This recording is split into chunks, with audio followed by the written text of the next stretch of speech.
햇살이 따사롭던 어느 여름날 엄마 오리가 알을 낳았습니다. 며칠 후 하나둘씩 알이 깨어나더니 귀여운 새끼 오리들이 엄마의 품에 안겼습니다. 하지만 마지막 하나 남은 알은 웬일인지 좀처럼 깨지지 않았습니다. 한참이 지나서야 제일 늦게 나온 오리는 회색빛 털에 남들보다 길쭉한 모습이었습니다. 형제들은 그를 괴상하다고 놀려댔습니다. 심지어 다른 동물들조차 고개를 저어대자 엄마 오리까지 그를 불편하게 여기기 시작했습니다. 누구도 반겨주는 이가 없었던 이 미운 오리 새끼는 결국 집을 떠나기로 결심했습니다. 낙엽진 들판을 지나고 얼어붙은 개울을 건너며 혹독한 계절을 홀로 견디다 보니 어느새 다시 따스한 햇살을 맞이하게 되었습니다. 호숫가에서 하늘을 바라보던 그는 아름다운 백조떼를 만났습니다. 나도 저렇게 아름다울 수 있다면 얼마나 좋을까? 그런데 백조들이 그에게 다가왔습니다. 여태껏 어느 누구도 자신을 좋아해준 경험이 없던 미운 오리 새끼는 당황해서 뒷걸음질 치다가 무심코 물가에 비친 자신의 모습을 보았습니다. 그는 더 이상 미운 오리 새끼가 아니었습니다. 아주 아름다운 한 마리의 백조였습니다. 드디어 진짜 자신의 모습을 마주한 것입니다. 이 동화의 작가 안데르센은 덴마크의 가난한 구두 수선공의 아들이었습니다. 귀족이 아닌 자신의 태생에 컴플렉스가 있었고 외모와 소심한 성격 때문에 놀림을 받으며 자랐습니다. 즉, 미운 오리 새끼 이야기는 안데르센 자신의 이야기이며 소외받는 모든 이를 향한 외침이었던 것입니다. 남과 다르고 때론 더디지만 우리는 모두 때가 있다. 지금은 이해받지 못하겠지만 당신도 언젠가 피어나게 될 것이다. 철학적으로 이 작품은 실존주의와 맞닿아 있습니다.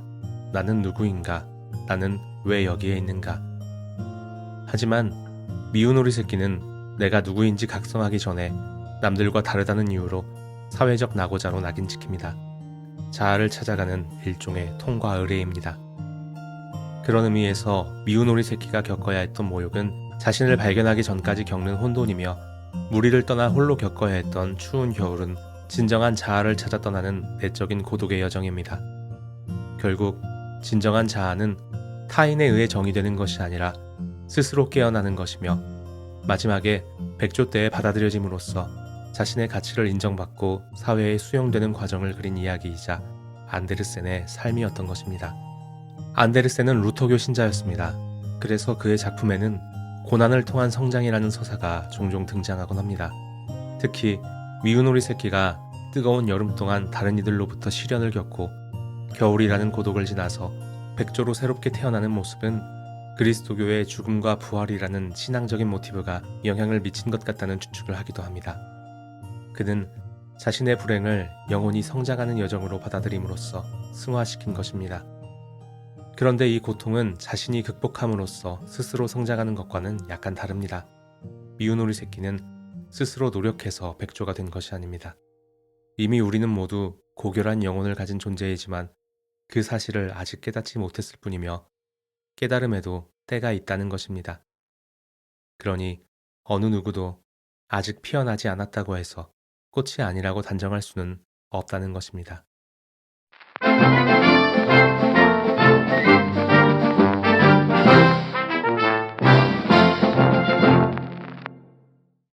어느 도시의 높은 기둥 위에 행복한 왕자의 동상이 서 있었습니다. 금으로 온몸이 덮여 있고 두 눈은 사파이어, 칼자루에는 루비가 박혀 있었습니다. 사람들은 이 행복한 왕자를 보며 아름답다고 칭송했습니다. 하지만 왕자는 가난한 사람들을 내려다보면서 눈물을 흘리고 있었습니다. 그러던 어느 날 따뜻한 남쪽으로 날아가던 제비 한 마리가 하루 쉬어가기 위해 왕자의 발밑에 앉았습니다. 그때 갑자기 제비의 머리 위로 커다란 물방울이 하나 떨어졌습니다. 너무 가난해서 약조차 사 먹을 수 없는 여인을 보고 흘린 왕자의 눈물이었습니다. 왕자는 제비에게 부탁했습니다. 내 칼자루에 박힌 루비를 뽑아서 저 여인에게 가져다 줄래? 제비는 처음에 거절했지만 왕자의 진심 어린 눈물에 부탁을 들어줄 수밖에 없었습니다. 그런데 다음 날이 되자 왕자는 제비에게 두 번째 부탁을 합니다. 저기 추위에 떨고 있는 시인에게 내 한쪽 눈을 뽑아서 가져다 줄래? 제비는 더 추워지기 전에 떠나고 싶었지만 왕자의 부탁을 거절할 수가 없어서 이번이 마지막이라고 생각하고 들어주었습니다. 그런데 다시 돌아온 제비에게 왕자는 또다시 부탁을 합니다. 저기 길에서 울고 있는 성냥팔이 소녀에게 내 마지막 남은 눈을 가져다 주었으면 해. 제비는 왕자를 말렸지만 이번에도 왕자를 막을 수가 없었습니다. 결국 왕자는 더 이상 앞을 보지 못하게 되었습니다. 이제 제비는 왕자의 곁을 떠나지 않기로 마음먹었습니다. 마지막으로 왕자는 자신의 금박을 벗겨 가난한 사람들에게 나누어 달라고 부탁했습니다. 제비는 매일매일 왕자의 몸에서 금박을 벗겨 사람들에게 나누어 주었습니다. 그러는 동안 도시는 점점 추워졌고 제비의 몸도 점점 얼어갔습니다. 그리고 어느 날 아침 제비는 왕자의 발밑에서 싸늘하게 숨을 거두었습니다. 그 순간 왕자의 나부로 된 심장이 뚝 하고 두 조각으로 쪼개졌습니다. 사람들은 이제 볼품없는 행복한 왕자의 동상을 꼴도 보기 싫어했습니다. 시장도 동상을 녹여버리라고 명령했습니다. 그런데 이상하게 왕자의 나부로 된 심장은 녹지 않았습니다. 그래서 사람들은 제비와 함께 왕자의 심장을 쓰레기장에 버렸습니다. 그리고 그날 하느님은 천사에게 세상에서 가장 귀한 것을 2가지 가져오라고 명령했습니다. 천사는 왕자의 나부로 된 심장과 죽은 제비를 가져갔습니다. 오스카 와일드는 19세기 영국의 작가이자 미학주의자였습니다. 그는 예술을 위한 예술을 주장했습니다. 즉, 예술은 이미 그 자체로 목적이라고 생각한 사람입니다.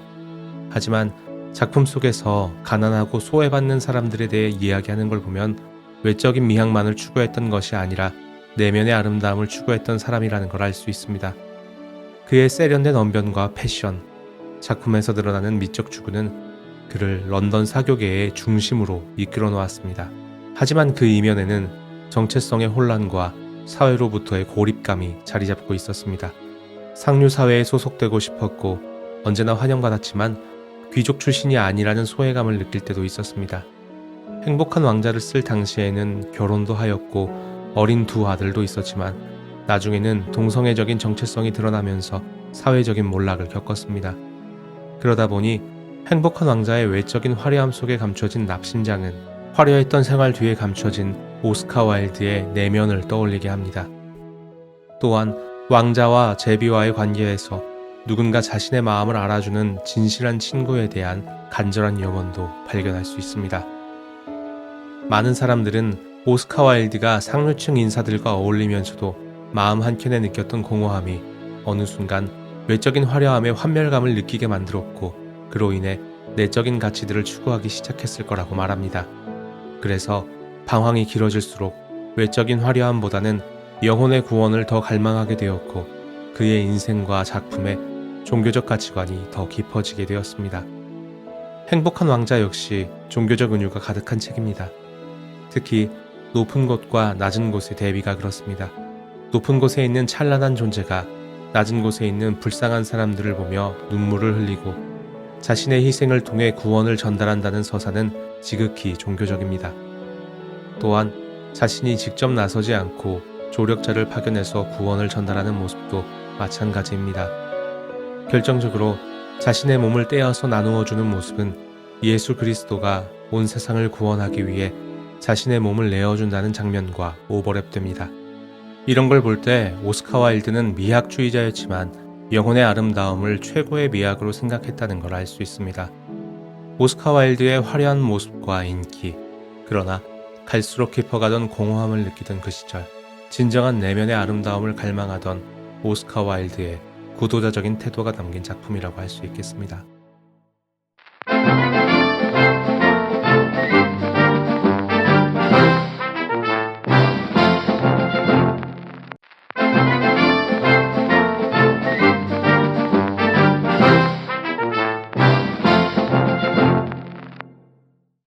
가난한 나무꾼의 오두막에는 틸틸과 그의 여동생 미틸 남매가 살고 있었습니다. 2 아이는 창가에 서서 이웃집에서 열리는 화려한 크리스마스 파티를 부러운 눈으로 바라보고 있었습니다. 그런데 그날 밤 아이들의 오두막에 어떤 할머니가 찾아옵니다. 내 손녀가 너무 아파서 그런데 혹시 행복을 가져다주는 파랑새를 빌려줄 수 있니? 저희 집에는 파랑새가 없는데요. 할머니는 사실 요정 베를린이었습니다. 요정은 틸틸에게 마법의 다이아몬드가 박힌 모자를 줍니다.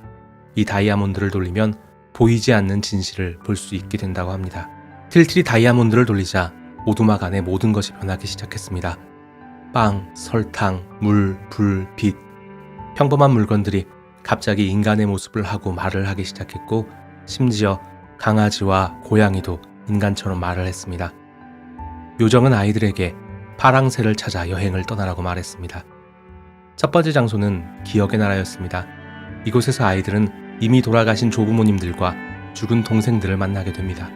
그리고 조부모님은 이렇게 말합니다. 죽은 사람들은 살아있는 사람들이 그들을 기억할 때 깨어난단다. 이 기억의 나라에는 파란 새들이 많았지만 모두 회색으로 변해버렸습니다. 두 번째로 아이들은 밤의 성을 방문합니다. 밤의 성은 각각의 문을 열 때마다 악몽, 병, 전쟁, 공포, 유령, 과거에 대한 후회 같은 것들이 나왔습니다. 이곳에서도 파랑새가 있었습니다. 하지만 빛을 보면 죽어버리는 가짜 파랑새였습니다. 세 번째는 숲입니다. 그런데 틸틸이 사냥꾼의 아들이라는 것을 알게 된 동물들은 인간들에게 복수를 선포합니다. 다행히 틸틸이 키우던 강아지가 몸을 던져 위기를 모면합니다. 이곳에서 일어난 난동 때문에 파랑새는 잡을 수가 없었습니다. 네 번째 여행지는 공동묘지였습니다. 갑자기 무덤이 열리기 시작했고 아이들은 두려움에 휩싸였습니다. 하지만 그곳에서 나온 것은 무서운 유령이나 시체가 아니었습니다. 대신 아름다운 꽃들이 솟아오르기 시작했습니다. 다섯 번째로 행복의 정원을 방문합니다. 여기에는 크고 작은 모든 종류의 행복이 존재합니다. 아이들은 부와 명예와 권력, 사치를 누려봤지만 왠지 마음이 편하지가 않았습니다. 행복의 정원에서도 많은 파랑새가 있었지만 잡자마자 죽어버렸습니다. 마지막 여행지는 미래의 왕국입니다. 이곳은 아직 태어나지 않은 아이들이 시간이 되면 지구로 내려가서 태어납니다. 자신의 운명이 될 발명품, 시와 노래와 사상과 직업을 가지고 태어나기도 하고 질병을 가지고 태어나는 아이들도 있었습니다. 그리고 여기에서도 파랑새는 잡을 수 없었습니다. 긴 여행 끝에 아이들은 집으로 돌아옵니다. 그들이 돌아왔을 때 이웃집의 아픈 소녀가 틸틸의 새장에 있는 새를 보고 싶어 한다는 소식을 듣습니다. 놀랍게도 틸틸이 여행 전부터 기르고 있던 새가 바로 파랑새였습니다. 틸틸은 자신의 새를 소녀에게 선물합니다. 하지만 새는 소녀의 손에서 곧 날아가 버립니다. 소녀는 실망하지만 틸틸은 이렇게 말합니다. 걱정하지 마. 내가 다시 찾아줄게. 모리스 메테를링크가 파랑새를 쓴 19세기 유럽 사회는 산업화와 과학기술의 발전으로 물질적인 풍요로움은 증가했지만 그에 따른 내면의 공허함이 사회적 문제로 대두될 때였습니다. 그래서 파랑새를 찾아 떠나는 여정은 세속적 가치가 아닌 진실한 행복을 찾아 떠나는 여정입니다. 문학적으로는 다양한 상징주의적 표현들과 중세시대의 영적 순례라는 모티브를 따르는 책입니다. 첫 번째 장소인 기억의 나라는 죽은 이들의 나라입니다. 여기서는 죽은 사람들이 우리의 기억 속에서 살아있다는 가르침을 깨닫지만 파랑새는 찾지 못합니다. 과거에 대한 집착에서는 행복을 찾을 수 없다는 상징이기도 합니다. 밤의 성에서는 악몽, 병, 전쟁, 유령, 과거에 대한 후회 같은 것들이 존재하는 곳입니다. 우리는 행복을 찾는 과정 중에 때론 이 어둠과 맞서야 할 때가 있습니다. 그런데 여기에서 찾은 파랑새도 빛을 받자마자 죽어버리는 불완전한 행복이었습니다. 세 번째 장소인 숲은 산업화로 인한 자연의 파괴가 인간에게 돌아온다는 인과율의 가르침을 전하고 있습니다. 당연히 이곳에서는 행복을 찾을 수가 없습니다. 네 번째 장소는 공동묘지입니다. 무덤에서 꽃이 나오는 모습은 죽음은 두려운 것이 아니라 새로운 삶의 시작이라는 겁니다. 하지만 이곳에서도 파랑새는 찾을 수 없었는데요. 모리스 메테를링크는 내세적인 가치의 중요성을 자주 말하면서도 우리가 삶의 자리에서 행복을 추구해야 한다는 균형을 제시합니다. 다섯 번째는 행복의 정원입니다. 쾌락과 허영과 사치는 잡자마자 죽어버리는 찰나의 행복이었습니다. 그래도 이곳에서는 소박한 일상이나 어머니의 사랑 같은 행복을 알게 됩니다. 마지막으로 미래의 왕국입니다. 미래에 태어날 아이들이 자기 운명에 따라 발명품, 심지어 직업 같은 것들을 가지고 태어나는 모습은 우리 삶에 우주적이고 신적인 질서가 있음을 말합니다. 하지만 운명론과는 다릅니다. 이 작품은 행복에 대한 능동적 추구라는 주제의식을 가지고 있기 때문입니다. 그리고 이곳에서도 파랑새는 찾을 수가 없었습니다. 행복은 아직 오지 않은 미래에서 찾는 것이 아니라는 겁니다. 여행을 통해 많은 걸 배운 틸틸은 이제 다이아몬드 모자를 작동시키지 않아도 진실을 보는 눈을 갖게 되었기 때문에 자기가 예전부터 기르던 새가 진정한 파랑새였다는 사실을 알게 됩니다. 행복은 언제나 나의 곁에 있었다는 뜻이죠. 하지만 이 파랑새 또한 잡으려는 순간 날아가 버립니다. 행복에 집착하는 순간 그 행복은 사라집니다. 하지만 틸틸은 아무렇지도 않게 다시 잡으면 된다고 말함으로써 행복은 한 번에 완성되는 것이 아니라 끊임없이 추구해야 하는 것이라는 메시지를 던지고 이 작품은 끝을 맺습니다. 메테르링크가 태어나고 자란 벨기에 플랑드르 지역은 뿌리 깊은 가톨릭 문화권이었고 그 역시 예수회에서 중등교육을 받았으며 종교적인 작품들을 많이 남겼습니다. 하지만 19세기 후반은 새로운 사상들이 떠오르던 시기였습니다. 그러다 보니 파랑새는 그리스 철학, 심리학 등 여러 가지 요소들도 절묘하게 섞여 있음을 알 수 있습니다. 당시에는 이러한 움직임이 과할 경우 이단이나 금소로 분류하기도 했는데요. 메테르링크와 그의 작품은 별다른 판단을 받지 않았습니다. 메테르링크가 새로운 표현법들을 적극적으로 수용하면서도 기존의 질서를 깨트리지 않는 성숙한 개방성을 가졌다는 것을 보여줍니다. 특히 메테르링크가 예수회 학교를 다니던 시절 엄격한 신앙교육에 거부감을 느꼈다는 기록이 있는데요. 자신에게 안 좋은 기억이 있다고 해서 무조건적으로 거부해버리지 않고 기존의 질서 안에서 개방성을 발휘했다는 건 대단한 성숙도를 지닌 인물이었다는 사실이기도 합니다. 현대인들조차 나와 신념이 다르거나 내가 지지하는 정당이 다르거나 종교가 다르다는 이유로 상대방을 악마화해버리고 혐오해버리는 사람들이 여전히 많다는 걸 생각해보면 이미 19세기에 대단히 앞서 나갔던 인물이었습니다. 인간은 정말 마음이 좁은 존재입니다. 메테르링크는 생전에 이런 말을 한 적이 있습니다. 인간은 철저히 고립된 존재다. 세상에 이 많은 생명체 중에 오직 개만이 인간과 동맹을 맺을 수 있었다. 개가 뛰어난 적응력을 가져서 인간과 친해질 수 있었다는 일반적인 시선을 반대로 뒤집는 아이디어 역시 그의 천재성을 엿볼 수 있는 말이기도 하지만 개방성을 통한 서로에 대한 연결감이 메테르링크에게 중요한 행복이었다는 생각이 듭니다. 동화 파랑새의 주인공들이 자신을 위해서가 아니라 다른 아이를 위해서 파랑새를 찾으러 떠났다가 자신들의 진정한 행복을 찾게 된 것처럼 말입니다.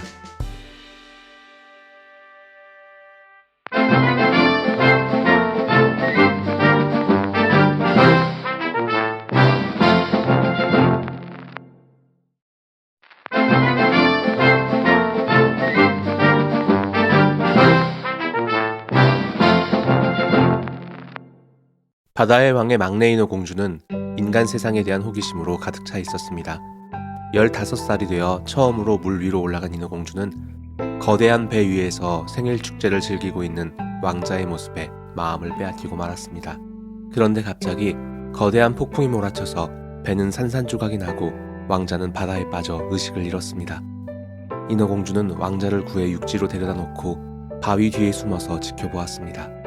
그때 멀리서 한 젊은 여인이 왕자를 발견했고 왕자는 이 여인이 자신을 구해줬다고 생각합니다. 상심한 인어 공주는 다시 바다로 돌아갑니다. 왕자에 대한 그리움을 걷잡을 수 없었던 인어 공주는 마녀에게 찾아갑니다. 마녀는 인어 공주에게 2 다리를 주는 대신 목소리를 빼앗아갔습니다. 그리고 왕자와 결혼하여 진정한 사랑을 얻지 못하면 그녀는 아침 햇살과 함께 물거품이 되어 사라질 거라고 말하며 마법의 물약을 줬습니다. 왕자의 성 앞에서 물약을 마시고 다리를 갖게 된 인어 공주는 모든 걸음이 칼날 위를 걷는 것처럼 고통스러웠습니다. 다행히 인어 공주를 발견한 왕자는 그녀의 우아한 모습에 관심을 갖게 되었고 그녀를 궁전해 드립니다. 하지만 왕자는 그녀가 자신을 구해준 은인이라고 생각하지 못했습니다. 인어 공주도 말을 할 수가 없어서 그저 곁에서 바라보는 것만으로 만족할 뿐이었습니다. 그리고 왕자의 관심을 끌기 위해 고통스러운 발로 아름다운 춤을 췄습니다. 그러던 어느 날 왕자는 이웃나라 공주가 자신을 구해주었다고 생각하여 그녀와 결혼을 합니다. 결혼식 전날 밤 인어 공주의 언니들이 마법의 칼을 건네며 왕자의 심장을 찌르면 다시 인어로 돌아갈 수 있다고 알려줍니다. 하지만 인어 공주는 사랑하는 왕자를 죽일 수 없었습니다. 결국 모두가 행복한 축제의 밤 홀로 괴로워하던 인어 공주는 동이 트자 배에서 뛰어내려 바다에 몸을 던졌고 물거품으로 변했습니다. 그런데 인어 공주는 사라지지 않았고 공기의 정령이 되어 하늘로 올라가는 것이었습니다. 나는 누구에게 가는 거죠? 그러자 누군가 대답했습니다. 인어와 공기의 딸들은 영원한 영혼을 가질 수 없어. 하지만 뜨거운 나라들로 날아가 시원함을 가져다주고 공기 중에 꽃향기를 퍼뜨릴 수 있지. 이렇게 300년 동안 우리가 할 수 있는 모든 선한 일을 하면 우리는 불멸의 영혼을 얻고 인간의 영원한 행복을 갖게 돼. 인어공주야, 너는 우리처럼 고통을 인내하고 투쟁했구나. 이제 너도 300년 후에 너 자신을 위해 불멸의 영혼을 만들 수 있게 되었어.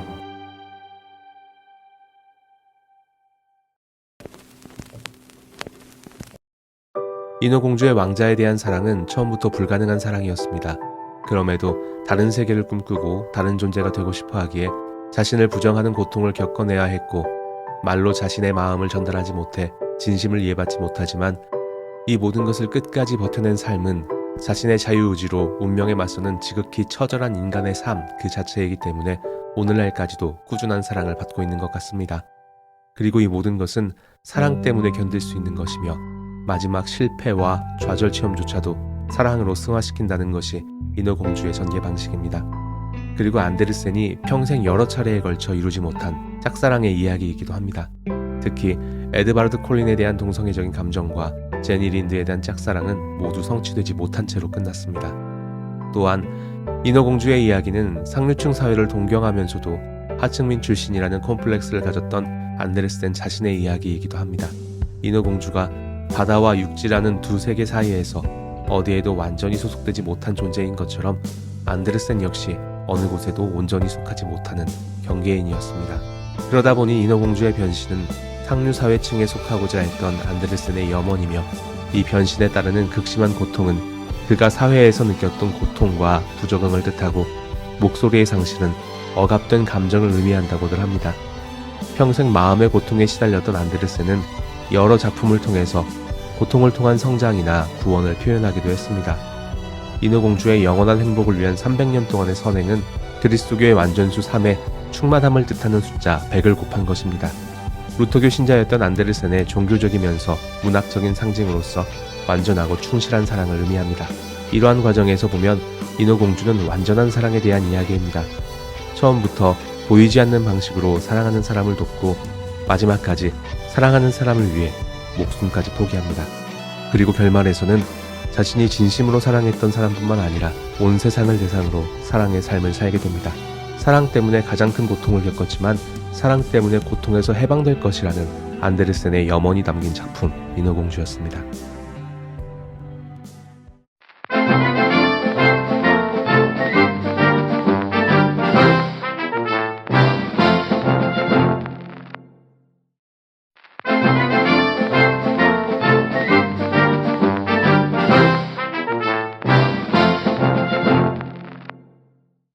독일 하멜른이라는 작은 도시에 수많은 쥐들이 들끓기 시작했습니다.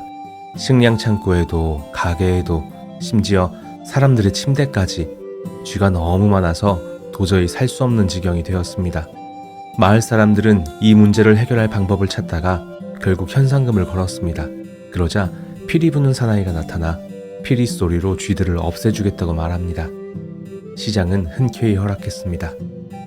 쥐들을 없앨 수만 있다면 얼마든지 보상을 해주마. 남자가 피리를 불기 시작하자 수천 마리의 쥐들이 하나 둘씩 피리 부는 사나이를 따르기 시작했습니다. 피리 부는 사나이는 쥐들을 강으로 인도하여 빠뜨림으로써 이를 순식간에 처리해버렸습니다. 마을 사람들은 기뻐하였습니다. 하지만 보상을 주지 않았습니다. 겨우 피리 한 번 분 것 가지고 어떻게 돈을 주겠어? 피리 부는 사나이는 화가 났습니다. 그래서 이번에는 마을 한가운데 서서 다른 노래를 부르기 시작했습니다. 그러자 그 피리 소리를 들은 아이들이 모두 피리 부는 사나이를 따라 나섰습니다. 피리 부는 사나이는 아이들을 데리고 언덕 너머로 사라졌습니다. 마을 사람들은 뒤늦게 후회했지만 피리 부는 사나이도 아이들도 아무도 돌아오지 않았습니다. 오직 단 한 명의 아이, 청각장애 때문에 피리 소리를 들을 수 없었던 아이만이 이 마을의 유일한 어린아이로 남았습니다.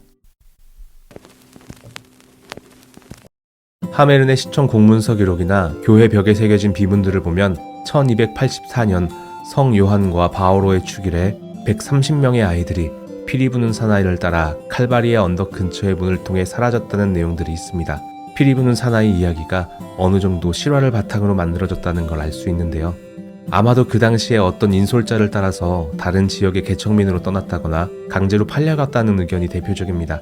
그 다음으로는 패스트로 인한 전염병이나 사이비종교에 의한 납치 등 많은 이야기가 있지만 시기가 맞지 않거나 증거가 부족합니다. 전승을 통해 전해지는 작품이다 보니 결말도 조금씩 다릅니다. 어디서는 아이들이 언덕을 넘어서 사라졌다고 전해지지만 어디서는 동굴로 들어갔다고 하고, 어떤 결말에서는 마을의 모든 아이들이 사라졌지만 청각장애를 가지고 있던 아이가 남았다고도 하고, 제가 어릴 때 읽은 버전에서는 한쪽 다리가 없는 아이가 남았다는 이야기가 나옵니다. 하지만 어떤 문학작품이든 역사적 사실성이나 원작의 충실성이 중요한 것은 아닙니다. 이야기를 통해 말하고자 하는 바가 무엇이냐는 게 그 이야기의 핵심입니다. 피리 부는 사나이가 800년 넘게 전해질 수 있었던 것은 우리가 사회 질서를 위해 탐욕을 경계하고 약속을 지켜야 한다는 가치를 중요시 여기기 때문입니다. 피리 부는 사나이는 단순한 복수자가 아니라 인과응보라는 문학적 교훈의 역할을 하고 있는 것입니다. 그런 의미에서 피리 부는 사나이는 신적인 존재입니다. 마을 사람들이 위기에 빠졌을 때에는 구원자 역할을 하지만 윤리적으로 타락했을 때에는 심판을 하는 존재이기 때문입니다. 그래서 마을의 어린이가 한 명도 남지 않은 결말은 지난날의 잘못을 아무리 후회해도 돌이킬 수 없다는 인생의 불가역성을 가르쳐줍니다. 그런데 피리 부는 사나이를 따라간 아이들은 어떻게 되었을까요? 아이들은 아무런 죄가 없었습니다. 특히 고전 문학에서는 어른들은 부도덕하고 어린아이들은 무죄한 이미지로 활용하곤 합니다. 그런 관점에서는 피리 부는 사나이가 아이들을 타락한 어른들의 공동체와 분리시키는 구원자 역할을 했다고 볼 수도 있습니다. 그리고 신화와 문학에서는 피리, 산이나 언덕, 동굴 같은 소재들이 영적인 영역으로 묘사되곤 합니다. 그러니까 탐욕으로 가득한 물질계에서 아이들을 구원한다는 의미로 봐도 크게 무리가 되지 않죠. 그렇다면 쥐의 의미도 이해할 수 있습니다. 쥐는 주로 탐욕의 상징으로 그려집니다. 어둠 속에 무언가를 쌓아두는 이미지를 가지고 있기 때문입니다. 그런 쥐가 도시를 가득 채웠다는 것은 도시의 타락이 넘쳐났다는 뜻이고, 피리 부는 사나이가 타락한 어른들에게서 아이들을 구원했다는 해석이 더 힘을 얻게 됩니다. 이러한 맥락에서 모든 아이들이 다 떠나고 마지막에 홀로 남겨진 아이는 어른들에게 마지막 남은 반성의 기회와 희망이라는 의미를 더 명확하게 갖게 됩니다. 탐욕에 대한 경계와 약속에 대한 충실이 지켜지지 않는 사회는 무너지게 된다는 가르침, 그리고 죄의 결과는 반드시 나에게 되돌아오며 인생은 돌이킬 수 없다는 냉혹한 인과응보와 회개의 중요성을 가르치는 작품, 피리 부는 사나이였습니다.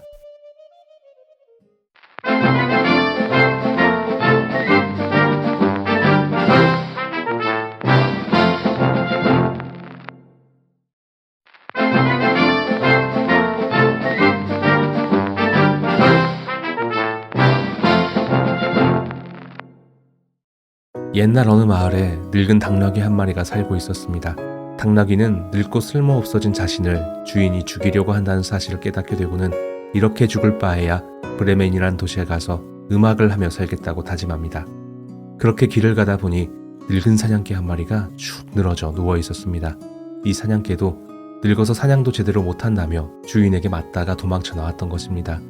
당나귀와 사냥개는 그렇게 동료가 되었습니다. 이번에는 늙은 고양이 한 마리가 쭈그리고 앉아서 우울한 표정을 짓고 있었습니다. 젊었을 때에야 쥐를 잘 잡았지만 이젠 늙어버리자 주인이 물에 빠뜨리려고 해서 도망쳐 나왔던 것입니다. 그들은 고양이도 동료로 받아들입니다. 이번에는 수탉을 만났습니다. 수탉은 울타리 위에서 목이 터져라 울고 있었습니다. 주인이 내일 잡아서 수프를 만들겠다는 이야기를 듣고 울고 있었던 것입니다. 당나귀는 목청이 좋은 수탉을 동료로 받아들입니다. 내 동물은 서로 의지하며 브레멘을 향해 힘차게 걸어갑니다. 하지만 날이 저물고 배도 너무 고파서 숲속에서 쉬기로 합니다. 그때 마침 멀리서 불빛이 흘러나오는 걸 발견합니다. 그 집은 도둑들의 집이었습니다. 도둑들은 맛있는 술과 음식을 즐기고 있었습니다. 당나귀는 아이디어를 냈습니다. 우리가 다 함께 소리를 내면 도둑들이 겁먹고 도망칠 거야. 계획에 따라 요란한 소리를 내자. 도둑들은 깜짝 놀라 숲으로 도망쳤습니다. 동물들은 텅 빈 집으로 들어가 도둑들이 남긴 음식을 배불리 먹고 따뜻한 집에서 편히 잠을 잤습니다. 그런데 도둑 중에 한 명이 다시 몰래 집으로 들어와 어둠 속에서 상황을 살피려 했습니다. 하지만 그 순간 고양이가 눈을 번쩍이며 발톱으로 얼굴을 핥히었습니다. 그러자 당나귀는 뒷발로 도둑을 차고 사냥개는 다리를 물고 고양이는 핥히고 수탉은 부리로 쪼아대며 다 함께 소리 질렀습니다. 겁에 질린 도둑은 두목에게 달려가 그 집은 괴물들이 사는 집이라고 말했고 도둑들은 다시는 그 집에 들어가지 않았습니다. 도둑들이 사라지자 동물들은 그 집을 보금자리로 삼기로 합니다. 그리고 브레멘에 가겠다는 계획을 잊게 됩니다. 서로 돕고 힘이 되어주는 친구를 만났기 때문에 더 이상 자신들이 늙고 쓸모없다고 생각하지 않게 되었기 때문입니다. 그림 형제가 채록을 하던 19세기 독일은 농노제가 폐지된 지 얼마 되지 않아 여전히 도구적인 인간관과 노동력 착취 문제가 심각했습니다. 또한 프로테스탄트 노동윤리였던 일하지 않는 자는 먹지도 말라는 철칙 때문에 늙고 병들거나 노동력이 떨어지는 사람은 부당한 취급을 당했던 시대를 반영하기도 합니다. 이는 오늘날에도 시사하는 바가 큽니다. 브레멘 음악대의 네 동물들은 모두 늙고 병들어서 생산성과 유용성이라는 사회적 기준을 충족시키지 못하고 버려진 존재들입니다. 인간의 가치가 어떤 성과를 내느냐에 따라 정해지는 사회의 단면을 보여주는 작품입니다. 일을 잘 하지 못한다면 나는 쓸모없는 인간인가? 하지만 누구나 늙고 병들고 약해지지 않는가? 하는 질문을 하는 것이지요. 인간은 휴먼 두잉이 아니라 휴먼 빙이라는 존재에 대한 근본적인 답을 찾는 것입니다. 이제 동물들은 노동이 아닌 다른 가치를 통해서 음악이라는 자기 표현의 수단을 통해서 자신의 존재를 확인하고자 합니다. 하지만 동물들은 여행 중에 삶은 어떤 목적을 이루거나 자신의 쓸모를 증명하는 것이 아니라 함께 어려움을 극복하고 연대하는 것이라는 걸 배웁니다. 서로 종이 다른 다양한 동물들이 힘을 합친다는 내용 때문에 나치에서는 금소로 지정했다는 것도 재미있는 사실입니다. 브레멘 음악대는 오늘날에도 우리에게 인생의 방황과 성숙의 여정을 보여주는 작품입니다. 젊고 힘이 있을 때에는 자신의 능률로 타인에게 존재 가치를 확인받으며 살았지만 언젠가 모두 좌절을 경험하고 진정 내가 하고 싶은 것은 무엇인지, 나를 일이 아니라 존재로서 증명할 방법은 무엇인지 찾게 됩니다. 그리고 마지막에는 인생이란 자신의 약함을 인정하면서 좋은 친구들과 함께 지내는 것만으로 완벽하다는 것을 깨닫습니다. 그래서 이 작품은 원래의 목적지에 도달하지 않고 중간 지점에서 끝을 맺는 독특한 구조를 보여줍니다. 네가 마지막에 웃고 있을 곳은 네가 처음 꿈꿨던 그곳이 아니라는 조언이기도 합니다.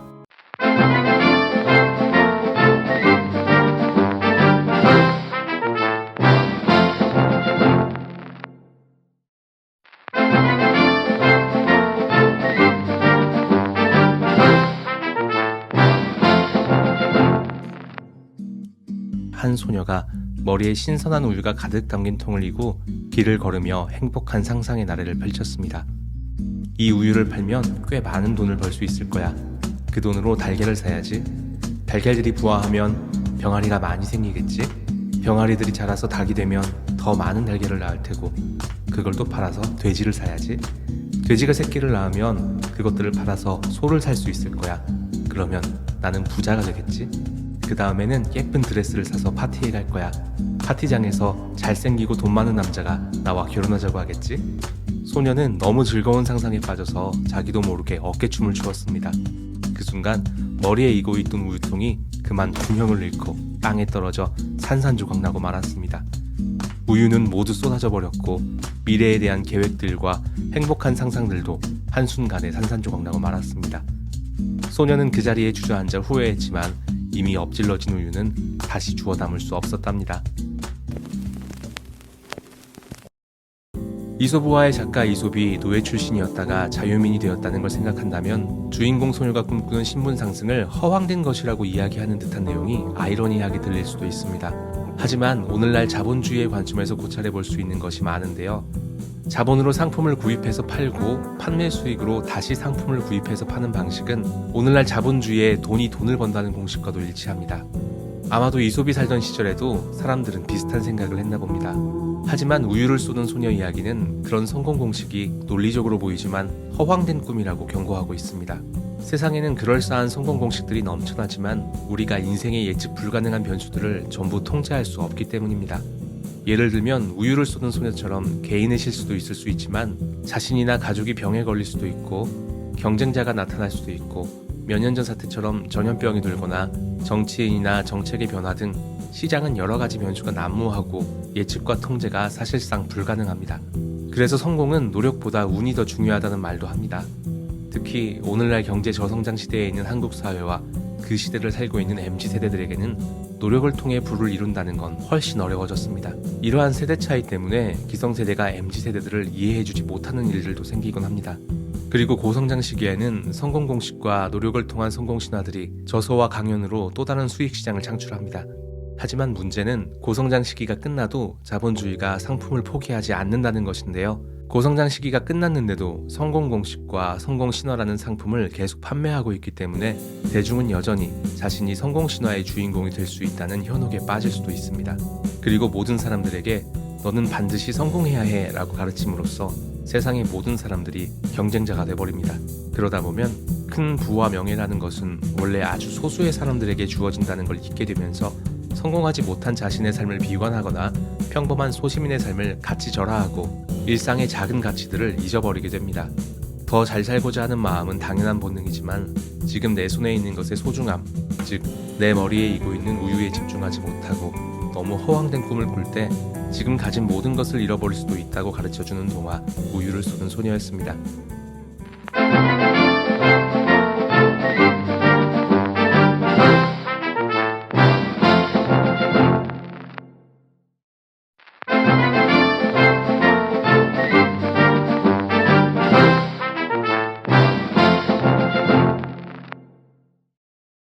사치와 허영으로 세월을 보내는 임금님이 있었습니다.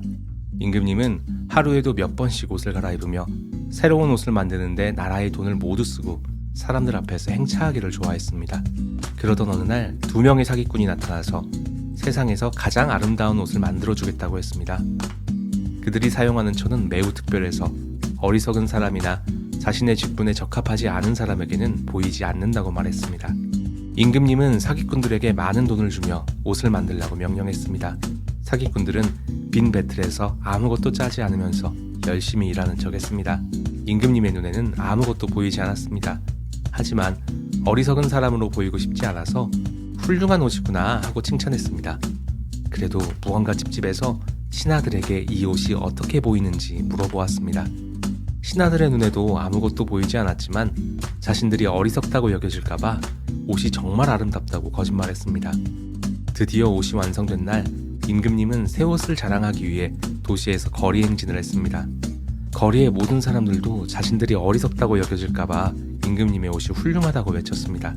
그런데 한 어린아이가 순진하게 외쳤습니다. 임금님이 벌거벗었어요. 그제야 임금님은 자신이 속았다는 걸 깨달았지만 이미 시작된 행진을 멈출 수가 없어서 더욱 당당하게 걸어갔습니다. 그리고 벌거벗은 임금님의 행진을 지켜보던 모든 이들은 임금님을 비웃어댔습니다. 임금이 사치와 허영, 특히 새 옷에 집착하는 모습은 현대 소비사회의 축소판입니다. 특히 남들에게 어떻게 보이는지에 대한 정서적인 의존은 SNS 시대의 보여주기 강박과도 연결됩니다. 옷이 가짜임을 알고도 자신이 속았다는 것을 들키지 않기 위해 뻔뻔하게 행진을 이어가는 모습 역시 체면을 지키기 위한 행동이죠. 군중들도 마찬가지입니다. 임금의 옷이 보이지 않았지만 남들이 아무 말도 하지 않기 때문에 침묵합니다. 자신의 소신보다는 집단에서 소외되지 않는 것이 더 중요하기 때문에 침묵해버리는 침묵의 나선 효과라고도 부릅니다. 그런 관점에서 임금과 신하들, 군중들은 본질적으로 모두 같은 문제에 빠져 있습니다. 내가 남들에게 어떻게 보이는가, 이것이 제일 중요한 이슈인 겁니다. 반면 진실을 말한 아이는 체면의 논리에 빠져 있지 않은 순수한 존재이기 때문에 용기를 낼 수 있었습니다. 이는 어쩌면 예술가나 언론 종사자들의 역할에 대해 이야기하는 것일 수도 있습니다. 세상에 때묻지 않고 진실을 말하고 군중을 계몽하는 역할을 해야 한다는 직업윤리 같은 것입니다. 하지만 모든 사람들이 다 같이 임금님을 비웃는 장면도 군중의 비겁한 면을 보여주는 양면성을 가지고 있습니다. 여기서 선과 악이 하나의 원리로 작동하는 것을 볼 수 있습니다. 집단은 정의로운 용기를 심어주기도 하지만 책임감이나 윤리의식을 줄여주기도 하기 때문인데요. 혼자서는 진실을 말할 용기도, 권위자를 비난할 용기도 없지만 집단과 함께라면 용기를 낼 수 있다는 것입니다. 여기서 다시 한번 임금과 군중은 같은 문제에 빠져 있음을 알 수 있습니다. 임금도 처음에는 이 옷이 보이지 않아서 불안했지만 신하들이라는 집단의 말을 듣고 불안감이 해소되었기 때문입니다. 타인에게 의존적인 인간의 나약함, 그로 인해 집단에서 소외되지 않으려는 체면과 침묵의 나선, 집단이 주는 힘의 양면성, 인간 본성의 한계를 보여주는 작품, 벌거벗은 임금님이었습니다.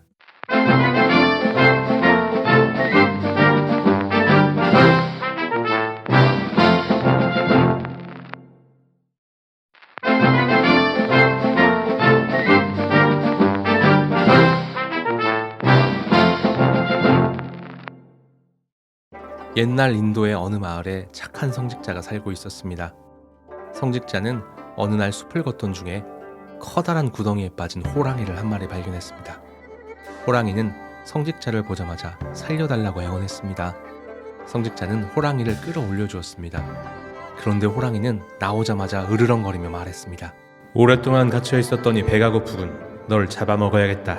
성직자는 깜짝 놀라며 은혜를 원수로 갚는 것은 옳지 않다고 따졌습니다. 하지만 호랑이는 코웃음을 치며 이렇게 말했습니다.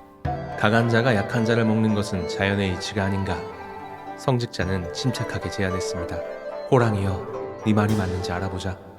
길에서 처음 만나는 3명에게 이 일을 물어보고 만약 그들이 네가 나를 먹어도 된다고 하면 나는 기꺼이 운명을 받아들이겠다. 호랑이는 자신이 이길 것이라고 확신하며 동의했습니다. 그들은 첫 번째로 나무를 만났습니다. 나무는 사연을 듣고는 이렇게 대답했습니다. 성직자여, 나는 인간을 잘 안다. 너희는 내 그늘에서 쉬고 내 열매를 따먹고도 모자라서 내 가지를 꺾어 불을 피운다.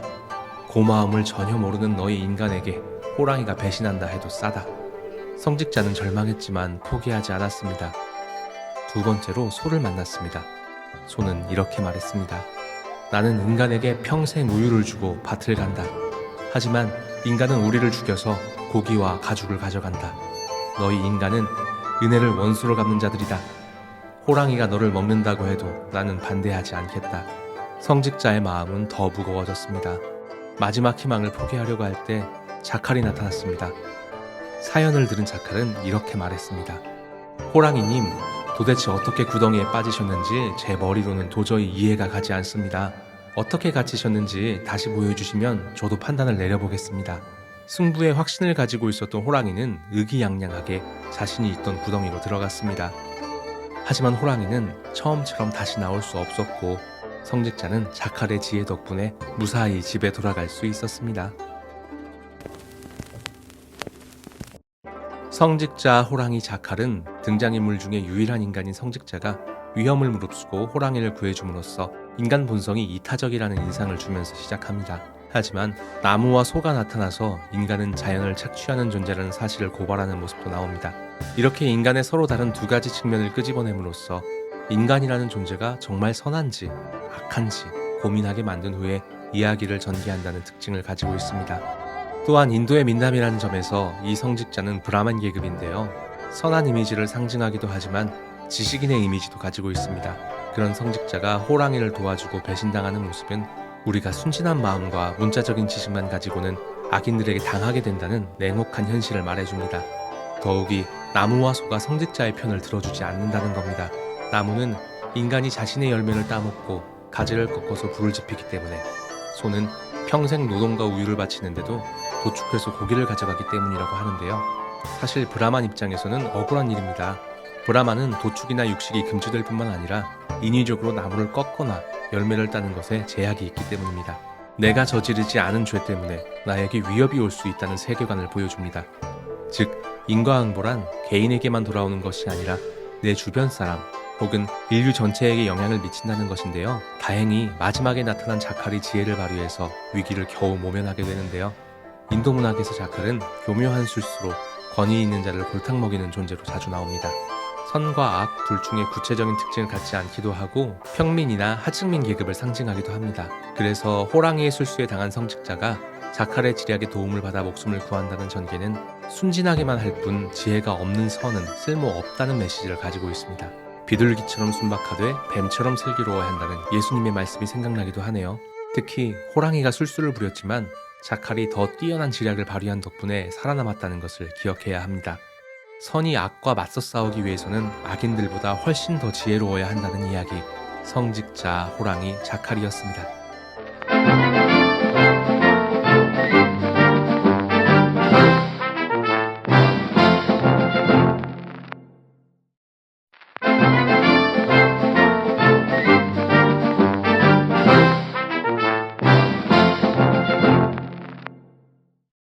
어느 평화로운 산골 마을에 거대한 바위 절벽이 있었습니다. 그 바위는 사람의 얼굴 형상을 하고 있었고 마을 사람들은 큰 바위 얼굴이라고 불렀습니다. 그리고 이 마을에는 오래된 전설이 하나 내려져 왔는데 언젠가 큰 바위 얼굴을 닮은 위대한 인물이 등장한다는 예언이었습니다. 소년 어니스트는 어머니에게 이 전설을 듣고 매일 큰 바위 얼굴을 바라보며 언젠가 그와 닮은 사람을 만나길 소망했습니다. 그리고 하루하루를 성실하게 살아갔습니다. 그러던 어느 날 마을에 소문이 퍼졌습니다. 부유한 상인인 게더골드가 큰 바위 얼굴과 닮았다는 것입니다. 마을 사람들은 그의 화려한 마차와 금빛 재물을 보며 환호했습니다. 하지만 어니스트는 그의 얼굴을 보고 실망했습니다. 게더골드의 눈에는 탐욕이 번쩍였고 큰 바위 얼굴의 자비로운 표정과는 거리가 멀었기 때문입니다. 세월이 흘러 이번에는 용맹한 장군 블러드 앤 썬더가 큰 바위 얼굴이라는 소문이 퍼졌습니다. 그는 전쟁에서 수많은 승리를 거둔 영웅이었습니다. 마을 사람들은 그의 위풍당당한 모습에 열광했지만 어니스트는 그의 얼굴에서 전투의 잔혹함과 오만함을 보았습니다. 세월이 지나 명석한 정치가 올드스토니 페이스가 마을에 돌아왔습니다. 마을 사람들은 그의 연설에 매료되었습니다. 하지만 어니스트는 그의 얼굴에서 차가운 계산과 야망을 읽었고 또다시 고개를 저었습니다. 어니스트는 어느덧 중년의 농부가 되었습니다. 그는 여전히 소박하고 성실하게 마을 사람들과 사이좋게 살았습니다. 그리고 여전히 언젠가 큰 바위 얼굴을 닮은 사람을 만나게 될 것이라는 희망을 버리지 않았습니다. 그러던 어느 날 유명한 시인이 마을을 방문했습니다. 시인은 어니스트의 얼굴을 바라보며 놀라움을 감추지 못했습니다. 그의 얼굴에는 큰 바위 얼굴의 자비함과 고결함이 그대로 담겨 있었기 때문입니다. 시인은 외쳤습니다. 어니스트, 당신이야말로 큰 바위 얼굴입니다.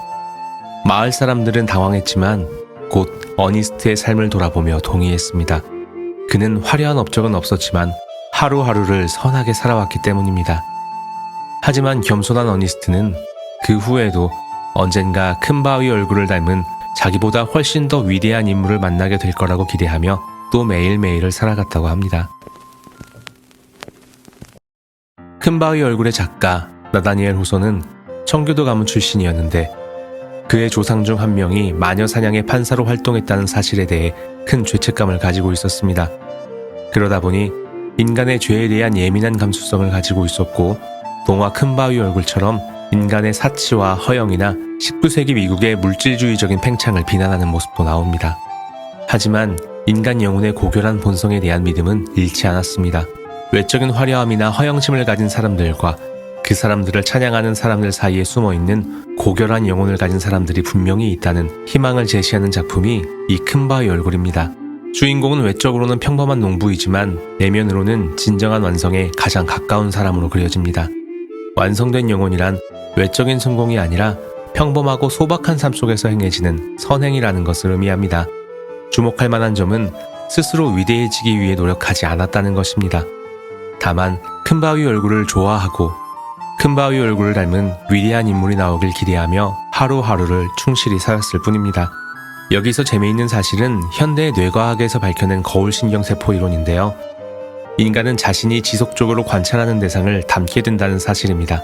즉, 지금 내 모습은 내가 바라보았던 것의 거울이고 지금 내가 바라보고 있는 것은 내 미래의 거울이라는 것입니다. 우리가 바르고 좋은 것을 바라보고 생각해야 하는 이유입니다. 그런 의미에서 주인공이 큰 바위 얼굴을 바라보며 살아갔다는 것은 완성된 영혼에 대한 갈망이자 이상적 추구입니다. 또한 청교도 출신이었던 작가 나다니엘 호손의 종교적 수행을 의미합니다. 큰 바위 얼굴의 주인공 어니스트는 작가 나다니엘 호손 자신이기도 합니다. 세속적 가치를 거부하고 아무도 알아주지 않더라도 영적인 가치를 진실로 추구했던 삶의 지향점이었던 것입니다. 이는 우리가 일상의 거룩한 사람들을 알아보지 못한다는 메시지를 가지고 있습니다. 나를 위해 일상의 수고를 바쳐주시는 부모님의 사랑이나 사회 각 분야의 노동자들 덕분에 세상이 실현될 수 있다는 사실을 자주 잊고 지냅니다. 고결한 아름다움과 영성을 품은 삶이란 외적 화려함과 허영심이 아니라 평범한 일상과 사람들, 그리고 이미 내 안에 있음을 알려주는 작품 큰 바위 얼굴이었습니다.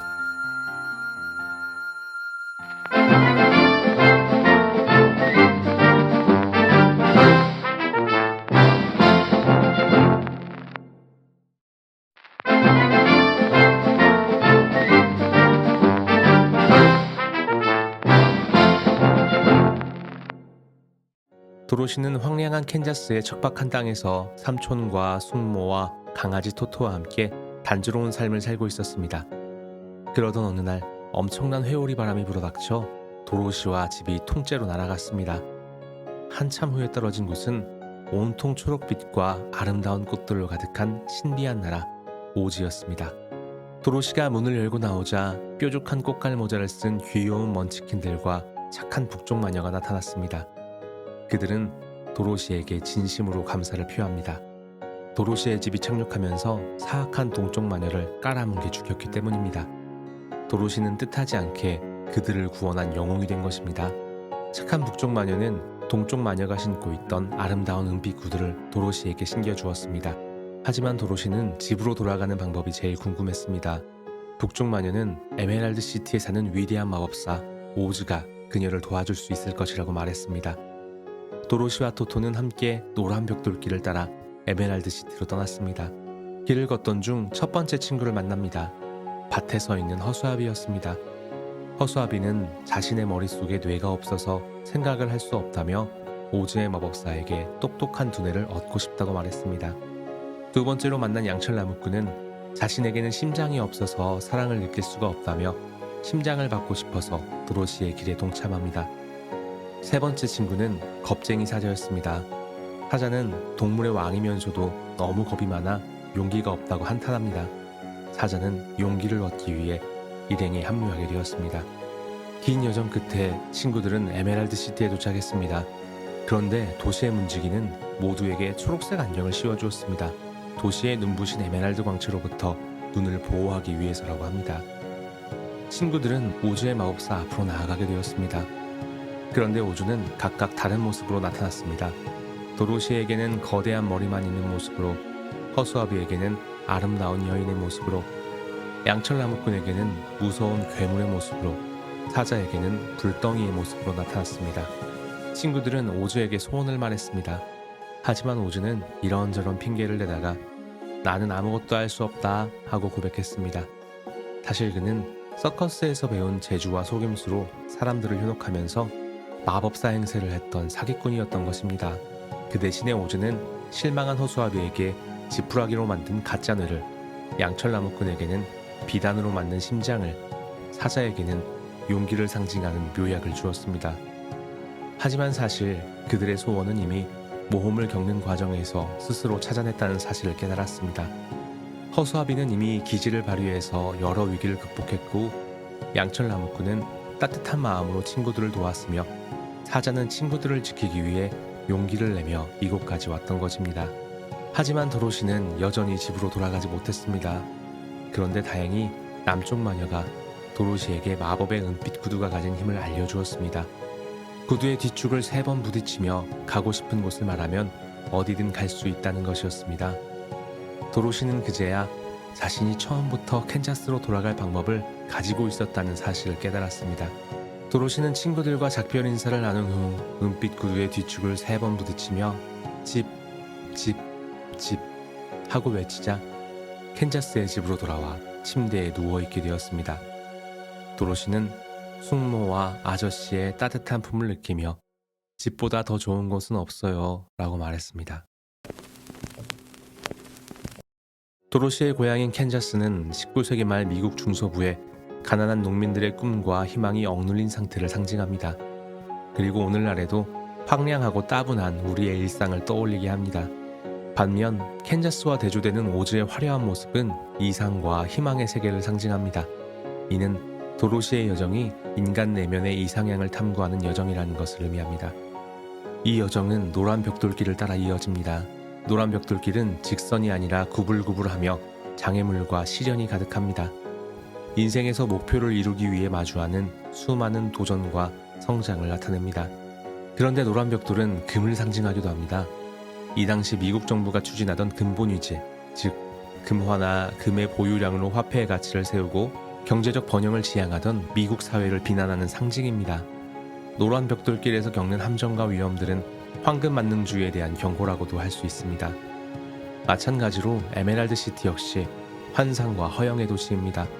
달러를 연상시키는 초록색 안경을 통해서만 이 도시를 볼 수 있다는 것은 사람들이 돈이라는 프레임으로 세상을 보게 만드는 나쁜 사람들에 대한 비난인 것이죠. 그런 관점에서 영화에서는 빨간 구두로 나오지만 원작에 나오는 은색 구두를 눈여겨볼 필요가 있습니다. 금과는 대비되는 은색 구두는 도로시가 집으로 돌아가는 열쇠입니다. 진정으로 중요한 가치는 평범한 사람들이 가지고 있다는 은유이기도 합니다. 그리고 이 오즈 최고의 마법사라고 불리는 오즈의 마법사가 사실 서커스 출신의 사기꾼이라는 것도 같은 맥락입니다. 대중을 속이고 자신의 명예나 이득을 취하기 위해서 거짓말을 하는 정치인이나 금융 사기꾼들을 상징하는 것이죠. 이 모든 관점에서 보자면 도로시와 친구들은 각자의 결핍을 채우기 위해 혹은 꿈을 찾기 위해 물질주의나 외적인 가치가 답을 줄 수 있을 것이라고 생각했지만 사실 전부 허상이었다는 걸 깨닫는 여정을 걸은 것입니다. 하지만 진짜 내가 찾던 보물은 이미 나의 내면 안에 있었다는 것도 알게 됩니다. 마지막으로 이 모든 걸 깨달은 도로시가 집보다 더 좋은 것은 없어요 라고 말하는 장면은 가장 소중한 것은 화려한 오즈나 에메랄드 시티가 아니라 캔자스에 있었다는 사실, 즉 일상의 평범함 속에 있었다는 것을 깨달음으로써 이 여정의 완성을 표현합니다. 누구나 삶의 결핍을 느끼고 외적인 가치를 통해서 자신을 채우려고 하는 그런 시기를 겪게 됩니다. 어쩌면 지금도 그러고 있는지 모릅니다. 하지만 진정으로 가치 있는 것은 평범하고 가까운 곳, 나의 내면에 있다는 것을 우리가 모두 다 이미 알고 있기 때문에 이 작품이 오늘날까지 사랑받고 있는 것은 아닐까요?